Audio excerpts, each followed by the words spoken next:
Here are 10 changes from the Mario RPG Remake that are different or upgraded from the original. Some of these facts you may have seen, or some of these things you may not have even noticed. Some of these may not be facts at all, but let's dig into it. Now, the first one is rendered cutscenes. You can see at the beginning of the trailer that there are now rendered cutscenes. Before, there were cutscenes before in the original Super Mario RPG, but they were just static images. They didn't change the camera, nothing else really happened. But now you can see in this one that the camera moves around, there's more dynamic changes and movements. The second one are timed attacks. And this time in this game, timed attacks hit everyone. Now, this is very concerning because I would typically use certain characters to clear out the enemies. However, if you time your attacks right, you can actually hit multiple enemies at one time.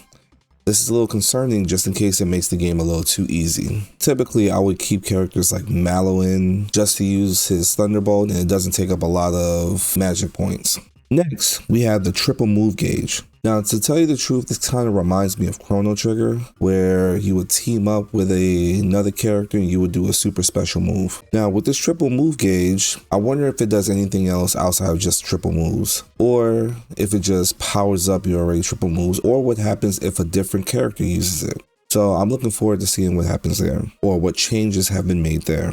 Next, we see weaknesses. Now, the original Super Mario RPG may have had weaknesses, but I've never noticed. I've played that game so much and I've never noticed weaknesses. As you can see in this part of the video, that there are now weaknesses to enemies. Now, one thing I'm really looking forward to are the boss rematches.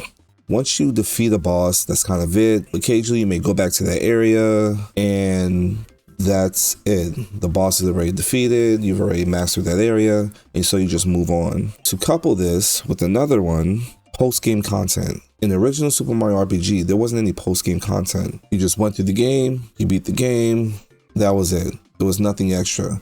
Yeah, there were a lot of secrets during the game, but after you completed the game, there was nothing left to do except put the game down and play something else. Now, one thing I've noticed is when Booster uses his train attack, it does 9,999 damage. I haven't seen this too many times in the original Super Mario RPG.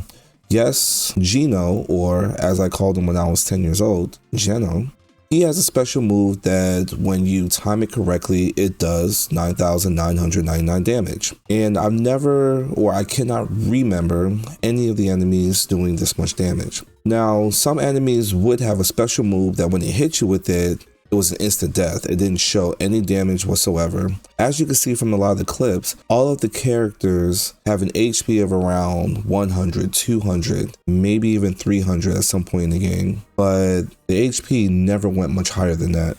Maybe the 9,999 damage would show up for those instant death moves. One of the biggest changes that I mentioned in my reaction was Kulex's door. In the original game, the door looked just like all the other doors.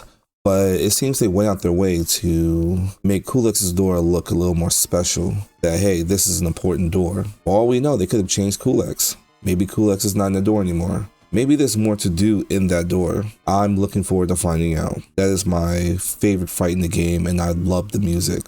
Next, we have chains. We see that chains are connected with the triple move gauge. I wonder if chains affect something else. Perhaps they affect how much damage you do. Like with some other RPGs, when there are chains, your moves are more effective. They do a little more damage. So I want to know if there's more to chains than just leveling up the triple move gauge. And one of the biggest changes that I've seen are updated cameos. During this scene with Booster, you can see a cameo of Samus from Metroid. Now, at this time, I didn't really know what Samus was. I wasn't into Metroid. I never played the games. But now I know all about her and I can recognize her. You can even see Rob in the same box. Now, there are other cameos in the game besides Samus. Link is in the game. There's another area with Samus in the game. I wonder if those will be updated as well. And I also want to know what models they have. Will they have a new Tears of the Kingdom model? Will they have some of the later Samus remodels? Even Star Fox made a cameo in the game. I'm looking forward to all the different cameos that this game has.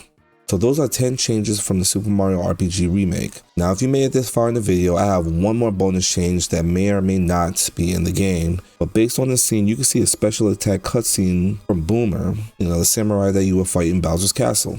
As you see, it cuts to a different scene, he does a special thing, and there it goes. Now I wonder if other characters do the same thing. I wonder if our characters do that. I'm looking forward to seeing all the changes made in this game.